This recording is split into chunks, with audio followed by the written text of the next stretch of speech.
എഴുത്തുകാരി ബി സരസ്വതി അന്തരിച്ചു. 94 വയസ്സായിരുന്നു. വാർദ്ധക്യ സഹജമായ അസുഖത്തെ തുടർന്ന് ചികിത്സയിലിരിക്കെയാണ് അന്ത്യം. ടോബി ജോൺസൺ വിവരങ്ങളുമായി കോട്ടയത്ത് നിന്ന് ചേരുന്നുണ്ട്. ടോബി.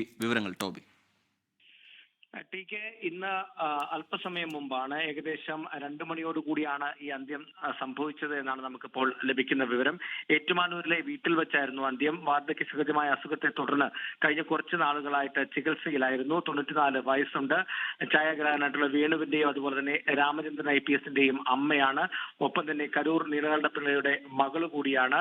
ഹൈസ്കൂൾ അധ്യാപികയായിരുന്ന ബി സരസ്വതി നിരവധി പുസ്തകങ്ങളും രചിച്ചിട്ടുണ്ട്. അതിൽ പ്രധാനപ്പെട്ട കൃതികൾ എന്ന് പറയുന്നത് പൂക്കൾ, ചന്ദനഗന്ധം പോലെ, അതുപോലെ തന്നെ കരിഞ്ഞ പൂക്കൾ, വാസന്തിക്ക് ഒരു രക്ഷാമാർഗം, അടുക്കള പുരസ്കാരം, അതുപോലെ തന്നെ ക്യൂറിയും കൂട്ടരും തുടങ്ങിയ നിരവധി പുസ്തകങ്ങൾ ഇവർ രചിച്ചിട്ടുണ്ട്. ഏതായാലും കഴിഞ്ഞ കുറച്ച് നാളുകളായിട്ട് ചികിത്സയിലായിരുന്നു. അതേ തുടർന്നാണ് അന്ത്യം സംഭവിച്ചിരിക്കുന്നത്. നാളെ 2 മണിയോടുകൂടി സംസ്കാര ചടങ്ങുകൾ നടക്കുമെന്നാണ് ബന്ധുക്കൾ അറിയിച്ചിട്ടുള്ളത്. ശരി, എഴുത്തുകാരി ബി സരസ്വതി ഇനി ഓർമ്മ. ടോബി ജോൺസൺ കോട്ടയത്ത് നിന്ന് വിശദാംശങ്ങൾ പങ്കുവയ്ക്കുകയായിരുന്നു. ലോകത്തെവിടെയായാലും ഏത് സമയത്തും 24 വാർത്തകളും ഓഗ്മെന്റഡ് റിയാലിറ്റി പാക്കേജുകളും എക്സ്പ്ലെയിനറുകളും വിശദമായി കാണാൻ ഞങ്ങളുടെ YouTube ചാനൽ നിങ്ങൾക്ക് സബ്സ്ക്രൈബ് ചെയ്യാം.